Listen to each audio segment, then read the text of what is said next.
Hello guys, आज हम करेंगे क्लास 10th मैथ्स एनसीईआरटी का pre board exam question paper solve. तो इस क्वेश्चन पेपर में जो हमारा सेक्शन ए है, सेक्शन ए का हम 5th क्वेश्चन कर रहे हैं। तो क्वेश्चन नंबर 5 है guys, the points -1 -2 1 0 -1 2 and -3 0 form a quadrilateral of type square, B rectangle, C parallelogram and D rhombus. तो यहाँ पर हमें 4 पॉइंट्स गिवन है जो कि क्या करते हैं, एक क्वाड्रिलेटरल फॉर्म करते हैं। अब वो जो क्वाड्रिलेटरल है किस टाइप का है, वो स्क्वायर है या रेक्टेंगल है या पैरेललोग्राम है या रोम्बस है, ये हमें क्या करना है, बताना है। तो गाइस, इस टाइप के क्वेश्चन में हम हमेशा क्या करते हैं, डिस्टेंस फॉर्मूला का यूज करते हैं। डिस्टेंस फॉर्मूले से हम चेक करेंगे कि उनकी साइड्स में क्या रिलेशन है। तो यहाँ पर distance between 2 points with coordinate x1 y1 and x2 y2 is equals to होता है under root of x2 minus x1 का whole square and plus y2 minus y1 का होल स्क्वायर। यानी अगर दो पॉइंट, एक x1 y1 है और दूसरा पॉइंट क्या है, x2 y2 है, तो इनके बीच की जो डिस्टेंस होगी, हम distance formula under root of x2 minus x1 का whole square plus y2 minus y1 का होल स्क्वायर से फाइंड करेंगे। तो इसी फॉर्मूले को अप्लाई करने पे, by applying this formula we gate.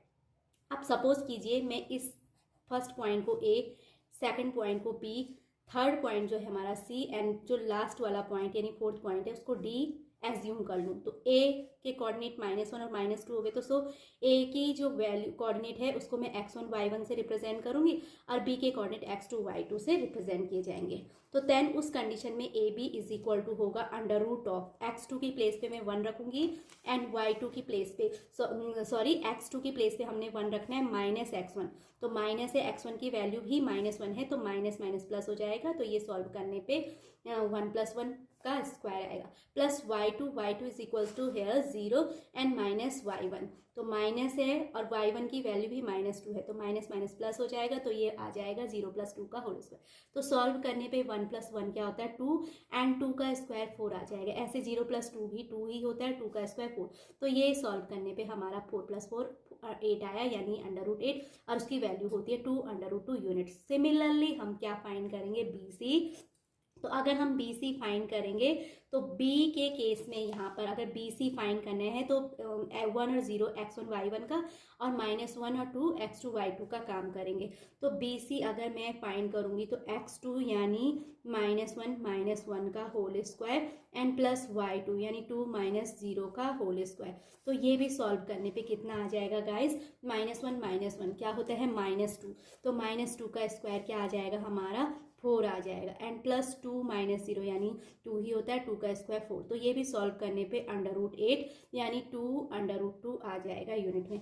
ऐसे ही अगर हम CD और DA की वैल्यू भी फाइंड करेंगे तो गाइस ये आप अपने आप से कीजिए, इन दोनों की वैल्यू भी कितनी आएगी, 2 अंडर रूट 2 यूनिट्स आएगी। दोनों ही साइड CD और DA फाइंड करने पे 2 अंडर रूट 2 यूनिट्स आएगी। तो यहाँ से क्या रिजल्ट निकलता है, all the sides of quadrilateral are equal. ये जो क्वाड्रिलेटरल हमने यहाँ पे जो फॉर्म हुआ है उसकी चारों साइड्स क्या हैं, इक्वल हैं। अब हम फाइंड करेंगे AC।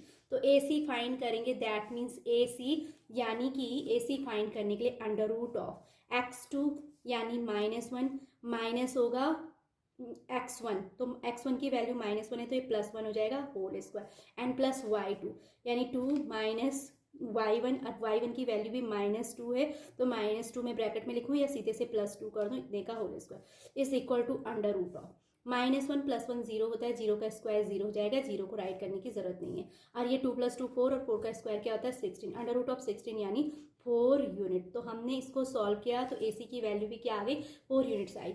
अब हम फाइंड करेंगे सेकंड डायगोनल यानी BD।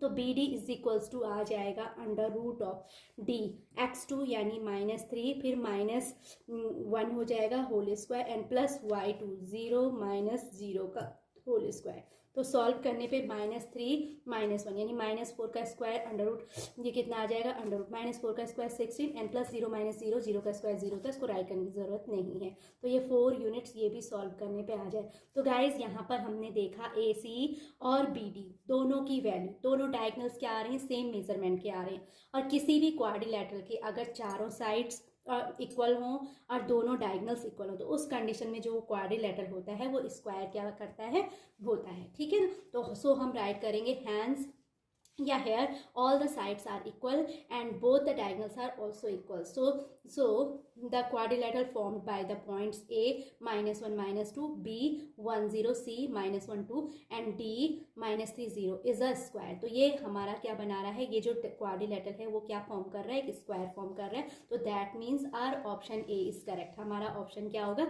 ए करेक्ट होगा। तो हम लोग क्या करेंगे, ऑप्शन ए पे राइट टिक करेंगे। तो आई होप गाइज आपको जो क्वेश्चन नंबर 5 है सेक्शन ए का अच्छे से क्लियर हो गया होगा। इस तरीके के क्वेश्चन भी क्या आते हैं, बोर्ड एग्जाम में श्योरली आते हैं।